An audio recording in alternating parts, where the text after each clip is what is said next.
చిన్ని సీరియల్‌లో చిన్నిని కలుసుకోవాలని మహి పడుతున్న బాధ, ఆరాటం అంతా ఇంతా కాదు. కన్న తండ్రికి తన బాధ ఏంటో తెలిసేలా చెప్తాడు. అయినా కూడా వాళ్ళు అర్థం చేసుకునే మనుషులైతే కాదు కదా! చిన్నిని చంపేసాం కదా! ఇంక మనకేం ప్రాబ్లమ్ లేదులే శ్రియనిచ్చి పెళ్లి చేసేద్దాము. వాడే 4 రోజులుండి మర్చిపోతాడన్నట్టు వాళ్ళనుకుంటూ ఉంటారా? కానీ మహి మాత్రం దొరికిన ఏ ఒక్క అవకాశాన్ని వదులుకోడనమాట. అయితే అటుగా వెళ్తూ ఉంటే చిన్ని ఒక బ్లైండ్ పాపకి హెల్ప్ చేసింది. పెయింటింగ్ వేసి డొనేషన్ వచ్చేలాగా చేసింది. మామూలుగా చిన్ని క్యారెక్టర్, మహి క్యారెక్టర్ ఒక్కటే అనమాట. ఎవరైనా కొంచెం బాధలో ఉన్నారు, ఆపదలో ఉన్నారు అంటే వాళ్ళకి ఏ రకంగా అయినా హెల్ప్ చేయాలి వాళ్ళకి తోచినంత అన్నట్టు అనుకుంటారు.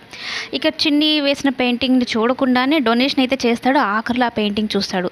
ఫోన్‌లో ఉన్న చిన్ని వేసిన పెయింటింగ్, అలాగే ఇక్కడున్న పెయింటింగ్ చూసి ఒక్కసారిగా హ్యాపీ ఫీల్ అయిపోయి, ఇది ఖచ్చితంగా నా చిన్ని వేసిన పెయింటింగే. అంటే చిన్ని ఎక్కడో ఉంది. ఈ ఊర్లోనే ఉంది.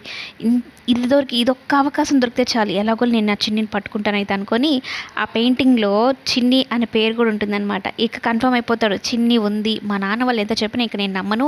చనిపోయిందని వాళ్ళంటున్నారు. కానీ నా మనసు నాకు చెప్తుంది బ్రతికే ఉంది అని.